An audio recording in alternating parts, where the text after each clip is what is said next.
CityStream returns from Seattle Police Headquarters, and joining us now, Seattle Police Chief Carmen Best. Good to see you. Thanks for the chat.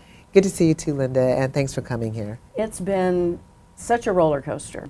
We're cut out of the top 3 finalists, then one drops out, and suddenly you're back in. How did you find out that you were back in the running, and were you hesitant to put yourself through it all over again? I was not hesitant at all. I was excited to be back in the running. You know how much I really wanted to be the police chief of the Seattle Police Department. So I really felt it was an opportunity for me to really show that I was the best selection and the best person. So I was very excited, and I haven't looked back since. I'm moving forward, really working hard to do a good job.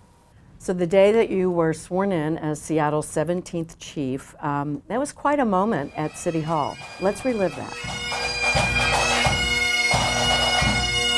What a great day for the city of Seattle. This is a woman who loves this city and loves this department in a way that I don't think everyone appreciates. It's remarkable, and I thank you for that, Chief Best. And that I will faithfully conduct myself as Chief of Police of the Seattle Police Department. as Chief of Police of the Seattle Police Department. Congratulations. Thank you. Former Chief Kathleen O'Toole administers the oath, and she's been a real mentor. What advice has she given you? Well, I really enjoyed working with and for Kathleen. I learned a lot, honestly, just by observing her and seeing how well she worked and how well respected she was. But she always advised me to be honest, to go with my instincts, and to make sure that I included others and used other folks, their expertise to help me make decisions. And I've done that ever since, and I feel like I've done a really good job in making good decisions because of it. The community rallied to put you in this office, and we'll have high expectations, but you can't make everyone happy. So how would you characterize your leadership style? Well, I can tell you this. I was very, very gratified by the community support. I always have been. But I know that same community is going to hold me accountable when decisions need to be made. And I'm looking forward to the opportunity to show the community, those that supported me in particular, that I'm going to do a good job and that it was a good decision. And you're ready for those tough decisions? I absolutely am ready. Let's talk about some of the challenges coming up. Staffing. A lot of police officers are retiring or going to other departments. At the same time, it seems to be increasingly difficult to recruit new officers. So what do you intend to do to get more people on the force? Yeah, staffing has been a challenge, not just for the police department, but for a whole host of organizations and professions when we have such a low unemployment rate, you know, in the state of Washington and certainly in the city of Seattle. So we're really trying to encourage people by letting them know, one, it's not just car chases and gunfights, but people who really have a commitment to service and who want to give back to the community. And also having the contract, of course, will help so that we have competitive wages with other policing organizations in the area to bring people onto the organization and to keep the wonderful officers that we have already here at our organization. That's very important as well. So another challenge that is no surprise is the homeless issue.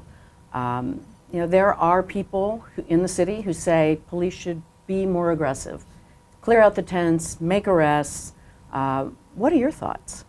You know, we're not going to criminalize people for being homeless. You know, our officers are on the front lines every day of all sorts of issues.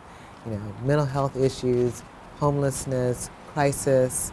You know, we are, you know, all the issues are an unpredictability, if you will, that are inherent in the profession of policing. But we're not going to criminalize people for those issues. We're going to make sure that we have a multidisciplinary approach, that we're working with other organizations, and we're trying to get to the roots of these problems so that we can help make a difference. But again, throwing people in jail is not going to stop the homeless issue. They're going to go to jail, they're going to get out of jail, and they'll still be homeless. So what are we going to do as a community and with our other partners to help mitigate this issue? You're saying that the city can't arrest its way out of this problem. That's exactly what I'm saying. We won't arrest our way out of homelessness. So we need to work with other folks in other areas to make sure that we have a multidisciplinary approach, as I mentioned, where we're all working to make sure that we're doing the best that we can to make the conditions for those that are homeless better, but also take care of the safety of everyone else in the city. So as the first African-American woman to lead this department, do you feel an elevated responsibility to communities of color especially in improving trust, because some of these communities haven't always been treated equitably.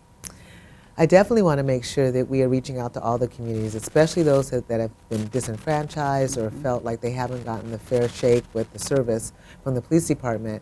I don't think that's because of who I am. It's just an important thing no matter what. This is what we are supposed to be doing. This is the right thing to do, and that's what I'm focused on. Every police chief wants to leave a legacy. Have you thought about what you want yours to be? Well, I have thought about my legacy when I actually do finally leave this position. And I want to make sure that people recognize that the police department is a part of the community, and that we're all in this together, and that every interaction is one where people feel respected by the police department. And if when I leave here, I've done that, then I have been successful.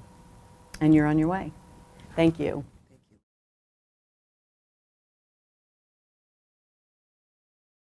Watch CityStream Thursday nights at 7 on the Seattle channel, or get video on demand and podcasts anytime at seattlechannel.org.